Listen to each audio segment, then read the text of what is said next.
Jude and the Zombies, Part 10. The Zombie Doctor. I woke up with a jolt.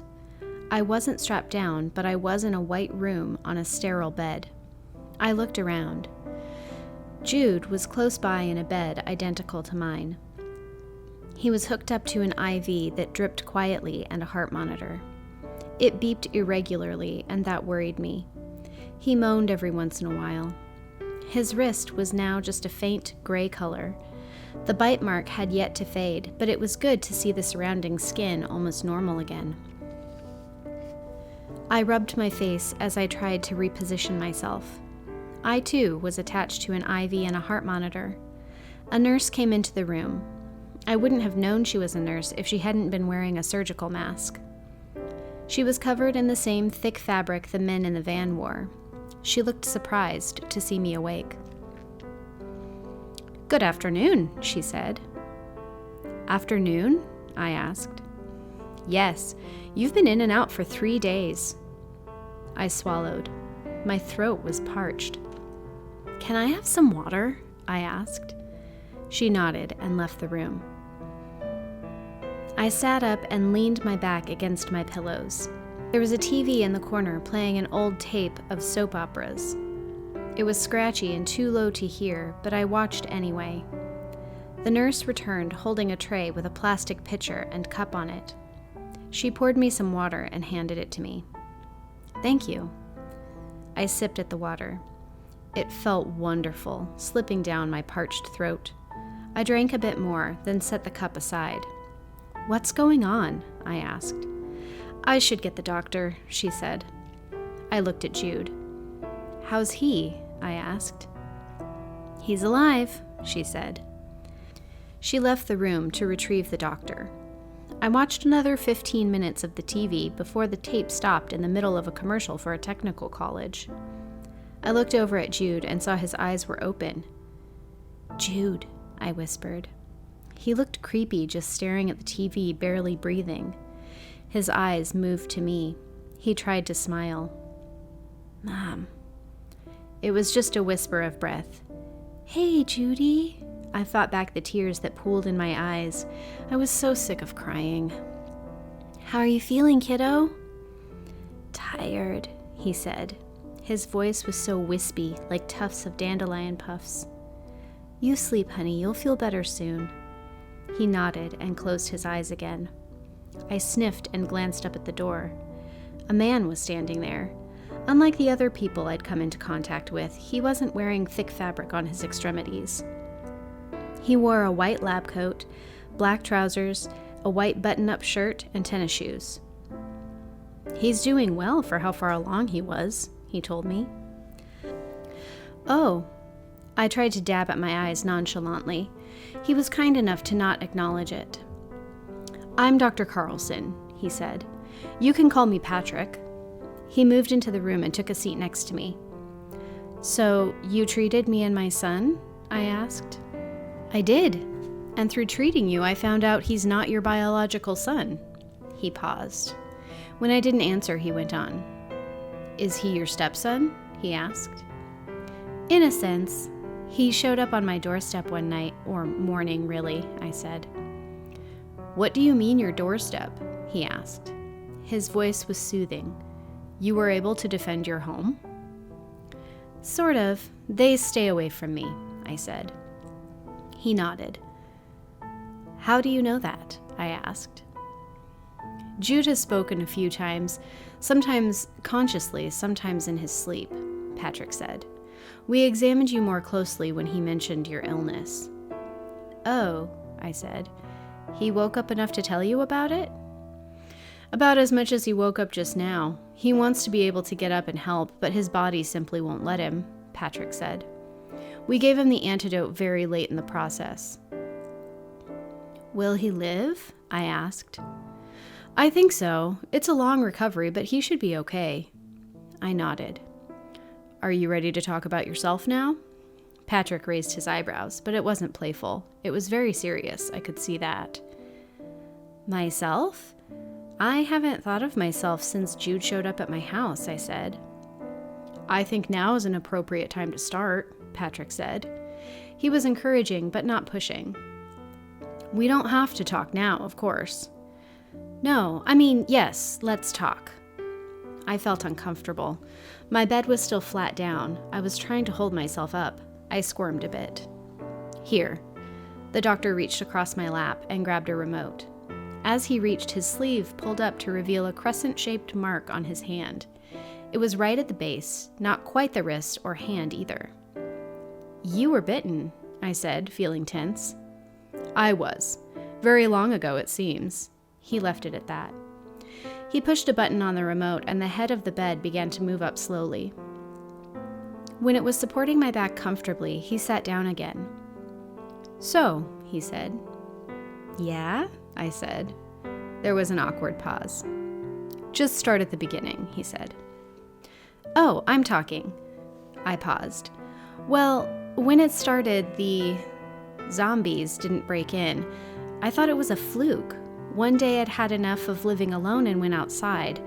That's when I found out they stay away from me." I paused again. "That's about it.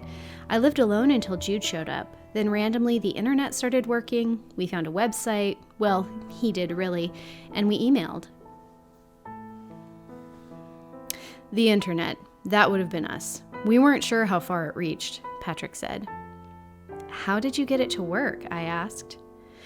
"We have a former IT genius who was able to work magic on a server not far from here.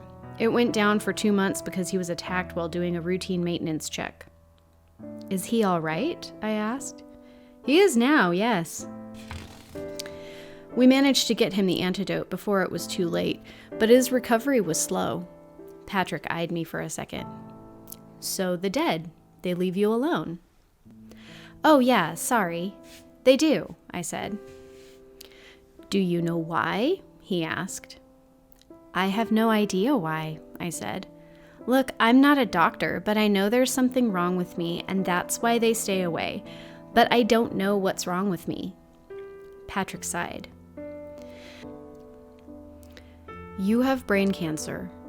He paused. "That's why they stay away. If they come into contact with you in nearly any way, they die." "What do you mean?" I asked. "Blood, tears, spit, sweat, any other bodily fluid from you kills them because of your brain cancer." He said it again, hoping to jostle me from my state of denial. "Cancer. Brain cancer. That sounds like a stupid joke, Patrick. The fact that I can kill them?" I trailed off. It made sense, and at the same time it didn't. It was absurd. It was simple and complicated. It didn't fit in with my life. I was dying, but I could save a lot of people. I could kill them. I don't know what to say. "Neither do I. We can treat you. We have some of what you need, but this has never been a fully equipped hospital. There's only so much we can do," Patrick said. "Am I going to die?" I asked. "Even with treatment, a lot of people die from cancer." "That's true," he said. "We don't know how bad it is." "I need some time," I said. "I still don't know what to say. I need to talk to Jude. He knew something was wrong." I looked at the doctor. He stood up and put his hand on my shoulder. "Of course. Take your time. Jude should be coherent in a couple more days. In the meantime, is there anything you want or need?" he asked. "Can you put the soap operas back on?" I asked.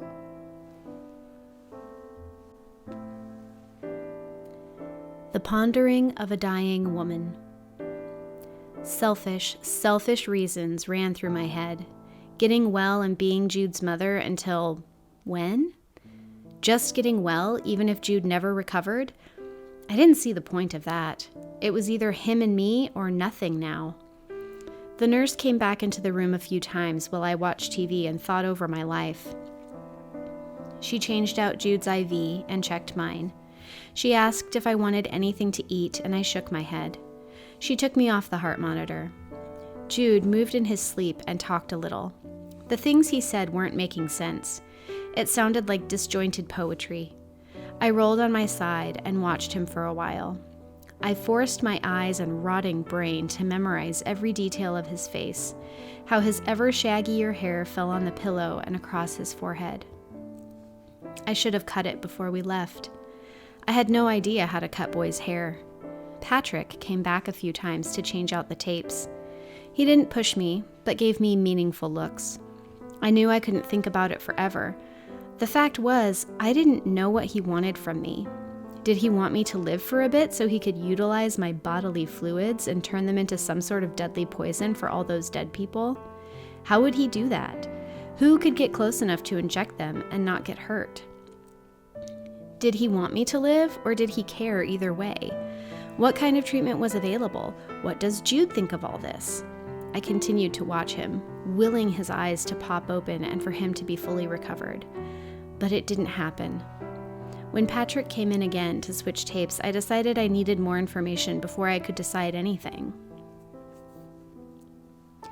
"Doctor, I need to ask you a few more questions," I said quietly, half hoping he wouldn't hear. He turned from the TV with the old tape in his hand, while the new tape was sucked into the VCR. "Of course." He set the tape on a chair directly under the TV and took a chair next to my bed. "What would you like to know?" "What are your plans?" I asked. "Well," he glanced down at his lap, "I don't know quite yet. It depends on you." It's difficult to make a decision without knowing what you're planning. Surely you've had some thoughts. I tried not to sound accusatory. He didn't know me and saw a way to fight the zombies. He was a doctor. He was trying to help. "Yes, I had a few thoughts." He paused. I nodded, waiting for him to continue.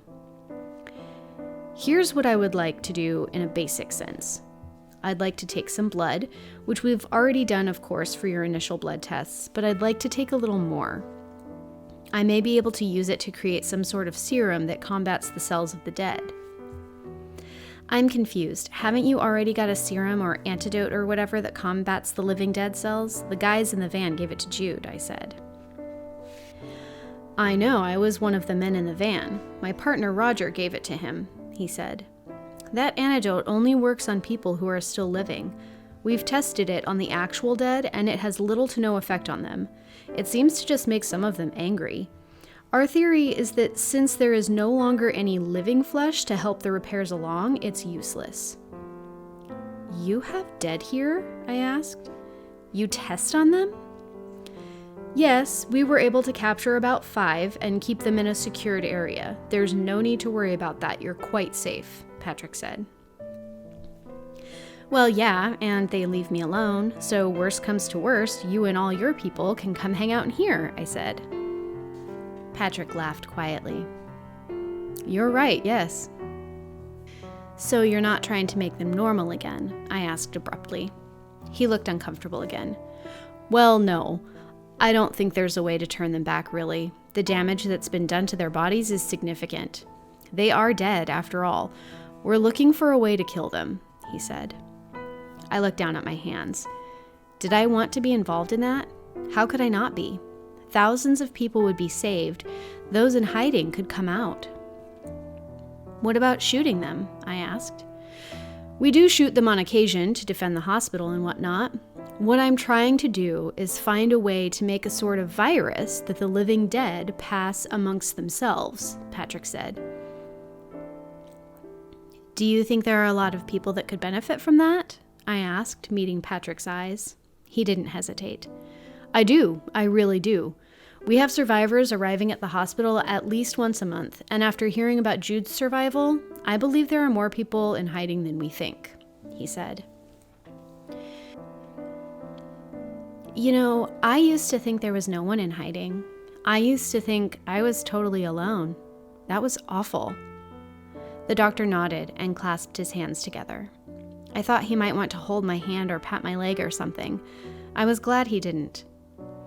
"I'm sure many people who are hiding and are alone are thinking that same thing," he said. I nodded. I knew that was true.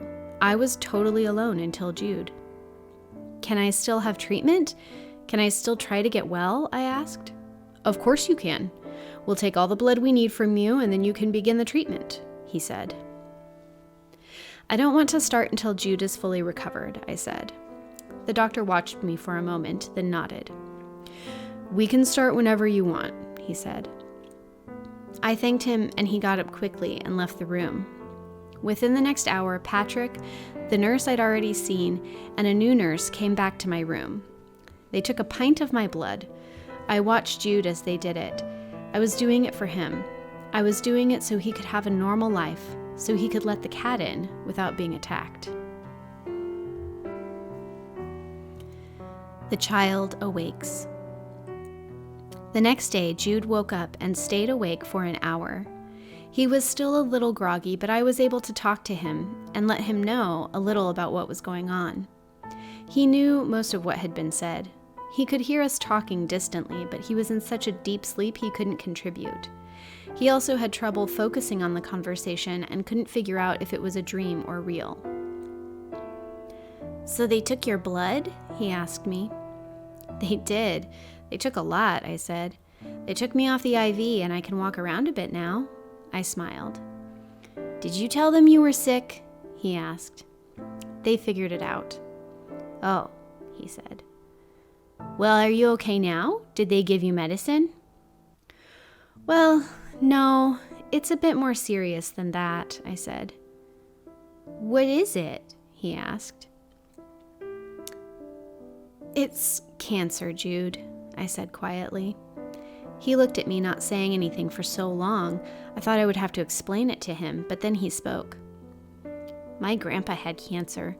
He coughed a lot, and then he died in the hospital, Jude said. I'm going to get treatment, Jude. It'll be all right, I said. I bet it's not that bad. I had no idea what I was talking about.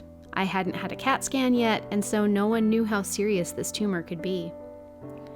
I'm getting tired, he said. Okay, kiddo, you sleep, I said. I'm just going to walk down the hall a couple of times. Don't leave, Jude said. His eyes were wide with terror. It's okay. I got out of bed and walked over to him. I brushed his hair off his forehead and kissed it. We're safe here. He relaxed a little. Don't leave till I fall asleep, he said.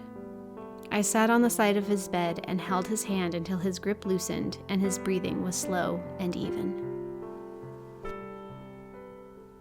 Treatment. The next few days went by quickly. I had a CAT scan, a neurological examination, and an MRI. I met a few more of Patrick's colleagues. He performed the neurological exam, but for the CAT scan and MRI, I was left with Roger, the man who gave Jude his life-saving shot in the van. We found out that I had a large tumor, much of which was inoperable. I got the results the same day I had my MRI. I slept a large portion of that day away. I woke to find Patrick sitting next to me. His chair was turned and was facing the small window, through which grayish sunlight came through. I turned my head before he noticed I was awake to look at Jude. His bed was empty. For a moment my heart stopped and I nearly panicked. Where's Jude? I asked. Patrick jumped and turned in his chair. Sorry, you scared me, he said. I never understood why people apologize when they're surprised. He was hungry and restless, so I had the nurse take him to the cafeteria to get a snack. So he's recovered? I asked. Pretty much. He's going to be tired for a few more days, but his body has repaired itself, he said. How long did it take to fully recover? He's been in that bed for so long, I said. That was the best thing for him. It gave his body all the resources it needed to recover. It's been about a week since the shot Roger gave him. That's wonderful, I said. I wanted to talk to you about your results, Patrick said. I know the results. What else is there to talk about? I felt awash in self-pity. I wasn't going to get to be Jude's mom much longer. I felt like I was abandoning him. You've got some options, Patrick said. We can perform surgery and remove part of the tumor and then begin radiation treatments. It could give you a few more months. I don't know, I said. I've heard about the effects of chemo and I don't know if I want my last few months to be like that. What about the surgery? If we remove part of it, there's a chance it would improve your quality of life. It could alleviate some of your symptoms. This was the first time Patrick seemed pushy. I don't think so, Patrick. I tried to change the subject. How's the research coming? He looked confused. On my blood. Any luck? Oh, yes, it's going well. I've been able to use the cancer cells to kill the living dead cells.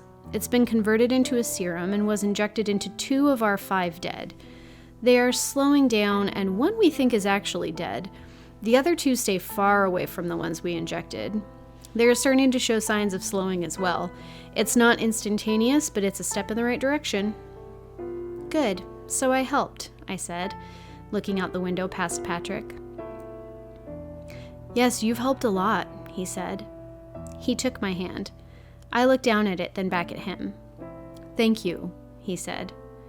I just nodded and looked out the window again. Jude came back from his walk then and crawled into the chair under the TV. He had a bag of potato chips. He looked at the doctor in my hands, then glared at Patrick.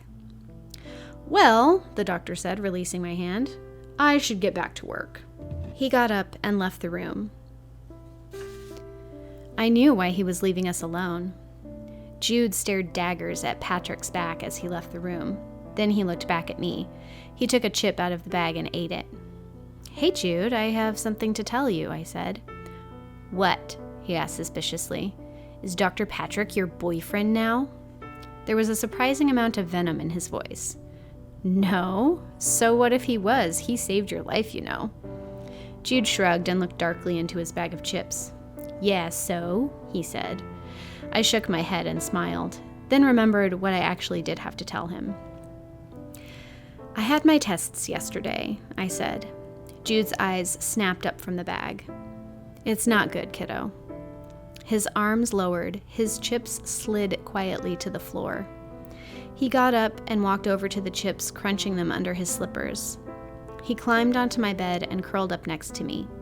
How bad? He asked, his voice muffled in my hospital gown. Really bad. There's not a lot they can do, I said, stroking his head. I could feel the ridge where his cut was healing. He took a big, unsteady breath. What do you mean? He asked. I'm going to die, I whispered. His small frame shook against me for a moment, and there was a loud sniff. He pulled away abruptly. Know how they said I wouldn't be able to remember anything from when I was turning into a zombie? He asked quickly. His face was streaked with tears. Yeah, kiddo, I do remember that, I said, wiping his cheeks, only to make way for new streaks.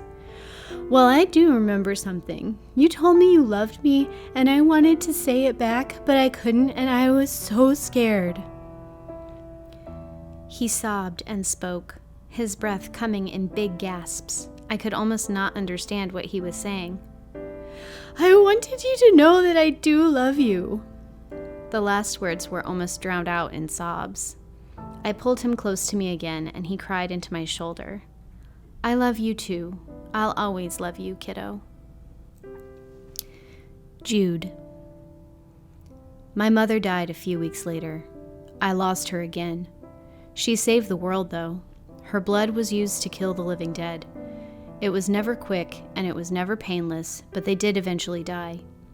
We spread the virus slowly, mostly because catching the living dead without getting injured was difficult. But we managed to get it out to the whole of the United States. Getting it overseas was more difficult, but years later, there wasn't one living dead roaming anywhere. Patrick adopted me after she died. I went with him overseas and helped where I could. I was 16 when the world was finally beginning to rebuild itself. Many people were too afraid to come out of hiding. We had to go into people's hiding places and convince them the dead were dying. It got so absurd. I found out that Mom's boyfriend Robert had been killed. He was in a fatal car accident on the freeway heading towards home. He had his cell phone plugged into his car charger. After things slowed down for Patrick, he took me back to her house. He stood in the driveway and waited for me. It was scary being alone in the house. It had finally been ransacked, probably weeks after we left, when her sixth scent had finally faded. I stepped over broken glass and books strewn everywhere. I went into the bedroom and found the book Mom had been reading when I first arrived. I picked it up, its cover wrinkled. I always wondered what she'd been reading. As I lay dying, Faulkner. I tucked it under my arm and went to the backyard. The vegetable garden was ravaged. Nothing seemed to have survived, but some wildflowers had popped up. I saw the cat. She was feral, of course. She crouched and hissed when I tried to approach. I got down on my knees and held out my hand. She growled suspiciously. I waited. She grew curious and started to move forward. Her eyes stayed glued to me as she sniffed at my fingers gingerly. I was able to scratch behind her ears a little before a noise of some sort startled her. She ran off but looked back at me as if she suddenly remembered. I'd convinced Patrick to bring me back here, but now I had no idea what I'd come for. I went into the spare room, and that's when I saw what I wanted. A photo album was flung open on the floor. I went to it and flipped through it quickly, looking for her picture. There were several, so I selected one. This was what I had come for. This was what I wanted. Now I had it.